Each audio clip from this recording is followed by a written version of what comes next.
It's the Agribusiness Report. I'm Tony St. James, and we're at the ABA Ag Bankers Conference in Omaha. Ran into Doug Wareham with Kansas Bankers Association. Great to see you. Great to see you. Thanks for having me, Tony. Okay, for those who don't know about the Ag Bankers Association, how do you describe that to somebody, kind of the elevator speech? Well, in Kansas, the Kansas Ag Bankers is actually a division of our parent organization, the KBA, but second only to our annual meeting in our state. I like to say banking in Kansas is ag banking. So our Ag Banking Conference is our largest event in Kansas, and every year we have a host of Kansas bankers that travel to wherever ABA puts on this wonderful event, the National Ag Bankers Conference. So I'm honored to be here. I've served on ABA's Ag and Rural Banking Committee. I'm a farm kid myself, so this is probably my favorite conference of the year because I just speak this language better than any other language in banking. Well, let's speak a little banking language that others might not know. ICORA, what's that?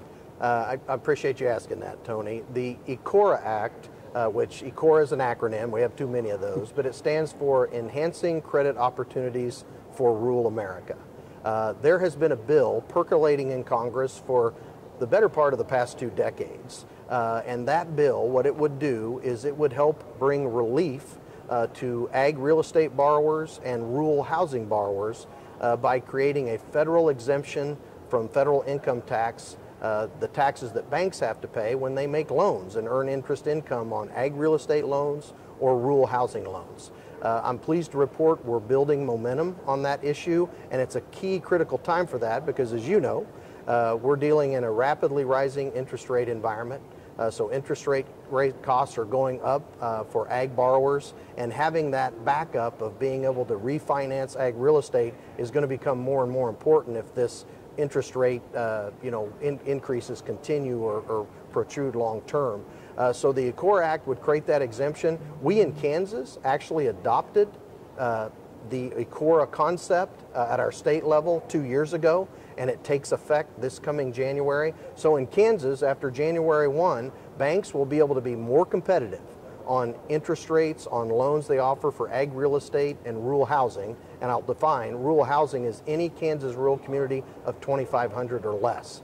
Our state level bill made banks about 30 basis points more competitive by giving them tax relief that allows them to offer lower interest rates to farmers and ranchers. If we were able to get the same thing at the federal level, we're talking about the federal income tax on interest income, which is 21%. If we got an exemption there, banks, ag banks across the country could be up to 125 basis points more competitive on ag real estate loans and rural housing loans. So we expect a big push for that in 2023. Let's stick with the acronyms, ESG. And it's not something you'll find in your food, right? It's not. Environmental, social, and governance, and probably the biggest challenge with ESG is everybody has their own interpretation or definition for what it is. I just want to share my thoughts on it, representing 230 banks across the state of Kansas and our 20,000 bank employees that are hearing more and more about this issue from regulators. They're certainly hearing about it from the media and wondering, well, what's it going to be? My concern is ESG has the potential to be a wrecking ball for the banking industry, and that's because we have extremists on both the right and left that have two very different interpretations of what ESG should or shouldn't be. From the left, we have those who would like to see bank regulators use environmental scores or social credit scores to basically dictate or drive banks to only loan to certain entities. And in a state like ours where, hey, fossil fuels may not be popular by some on the far left, but they're legal industries, the oil and gas industry in our state is a huge part of our state's economy, and right behind that is agriculture, which is a huge part. And there are those on the extreme left, mainly from the environmental standpoint, that would like banks to have to live up to these scores that rate them on what they do, and they're trying to change who banks loan to. On the conversely, we have conservative, far-right conservative politicians on the right that are saying, well, hey, we don't want banks to not loan to anybody, so we're going to penalize you if you don't make a loan.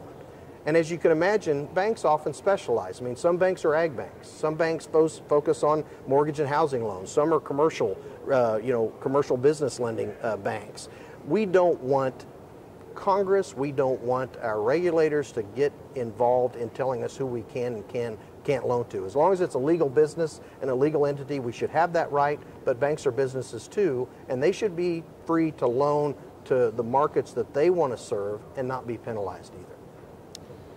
We're hearing talk of recession. We've heard some, not necessarily dire news at this point, but a downturn definitely. Do you feel like banks, Kansas banks, banks in general, ag banks, are we in good shape as we head into 23? Sure. The good news is we've never been in better shape. We certainly understand all the indicators point to a likely recession. Hopefully it'll be a mild one if it does occur. And again, I continue to hear 2023 is probably the year we experience that. But our banks are better capitalized now. I've been with the KBA for almost 20 years. And we are in the strongest position from a capital standpoint that we've been in my 20 years. So I feel very good about it. Again, we've still had relatively good years the last 2 years. We could use a little more rain in Kansas. I like to say rain makes grain, and that eases the banker's pain in our state. So I feel good about where we are. We know the economy is going to go through its cycles, but hopefully it'll be a soft landing, and I think our ag banks again, are very well positioned to help farmers and ranchers if we go through a down cycle.